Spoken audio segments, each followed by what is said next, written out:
Your time now is 7:45, and more than 150,000 pre-K and 3K students will be starting school across the 5 boroughs next week. And for the first time, 3K programs are now available in every school district. A major investment in early childhood education comes with a very hefty price tag, though. Mayor Eric Adams joining us live this morning to break it all down, and he is joined by Deputy Mayor for Strategic Initiatives, Anna Almanzar. So good morning to both of you, and thanks for taking the time to speak with us this morning.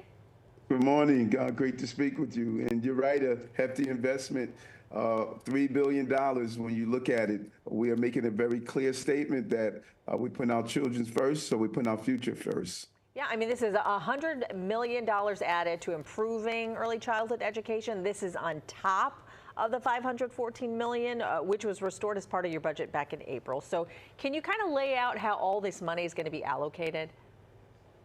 The DM did a great job with her team, and I'm sure she can run down those numbers for you. Absolutely. Good morning. It's great to be with you.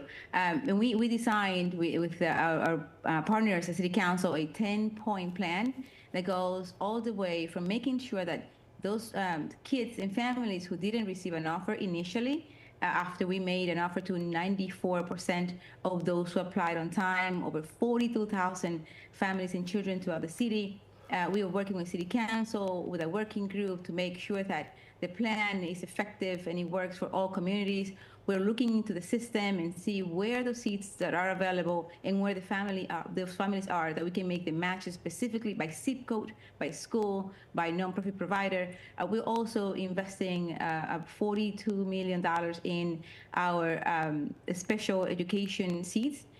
We have been able to open about 450 seats for special education when we estimated that the number at the beginning of the school year was going to be 300. We're still aiming at having about 700 seats for special education for early childhood by the end of the year. It's a continued work.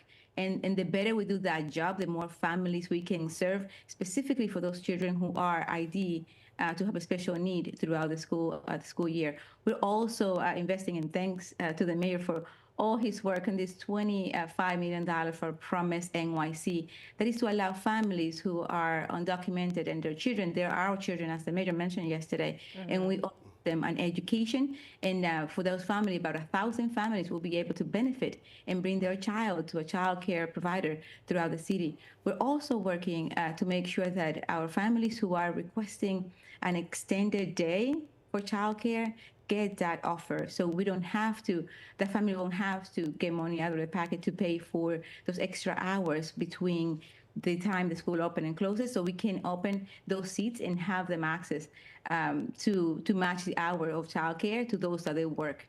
And we're looking at about 1,700 families for that particular program. It's a great investment, as you mentioned at the beginning of the segment.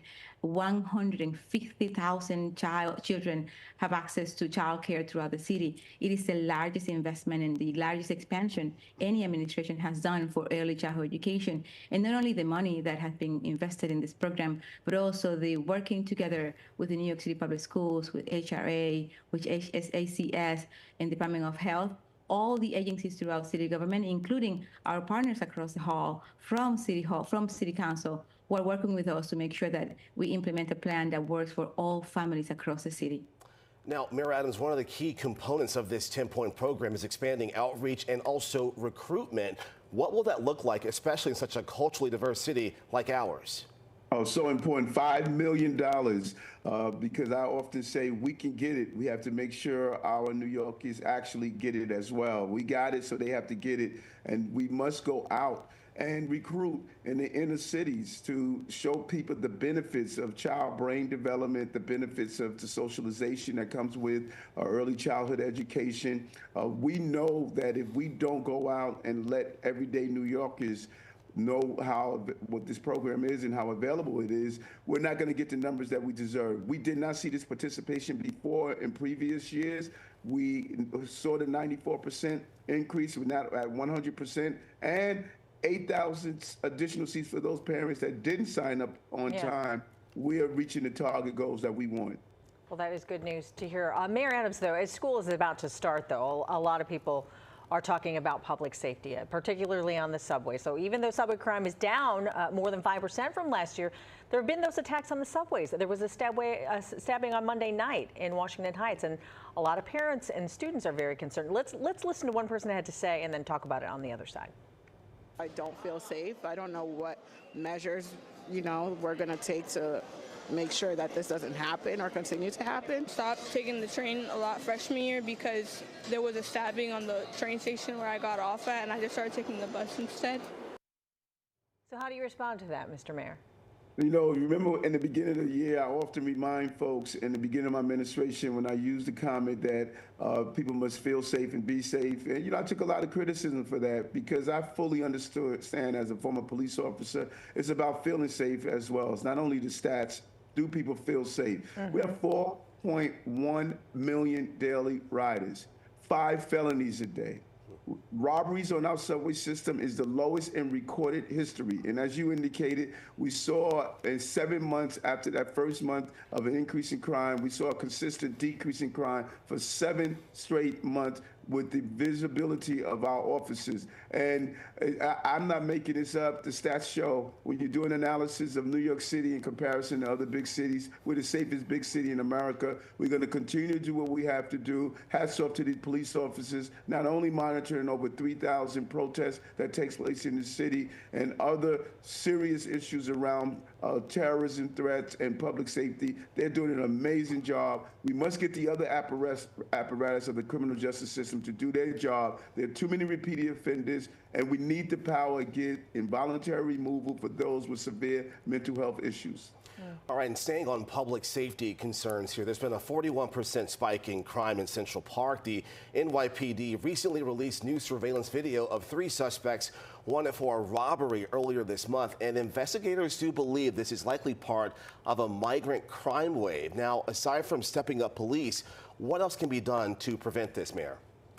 Well, and I think that is when you find any group, if it's a gang of any sort that's committing crimes, you want to zero in focusing on that. And that's what the chief of detectives, what we have been doing. And what we've noticed that I've shared over and over again, once you catch these individuals, bring them to justice, you're finding the repeated revolving door criminal justice system. Everyone must be engaged in this process. If the police is doing their job, everyone else must do their job. When you look at 342 people arrested for shoplifting that have been arrested 7,600 times in the city, those numbers are mind-boggling, that these people are continually able to come on our streets and do dangerous things for safe New York, for innocent New Yorkers. But we're going to do our job. Everyone else must do their job as well. Okay, Mr. Mayor, real quickly, your nominee for Corporation Counsel, Randy Mastro, he underwent a marathon day of hearings. He was under the microscope for sure. Speaker Adrian Adams saying the council has to represent the entire city, not just elected officials. So are you considering anyone else for that position by any chance?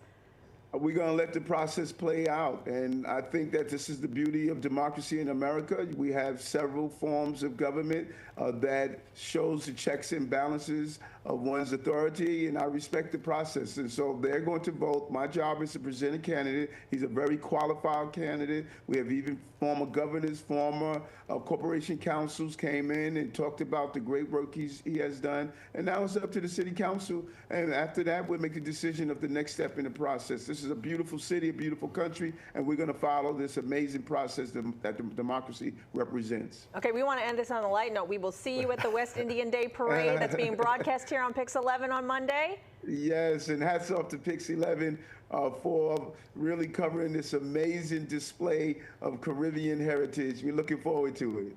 All right, Mayor thanks so much. Mayor Adams, Deputy Mayor Anna Almanzar, thank you so much for your time this morning. Thank you. Thank you.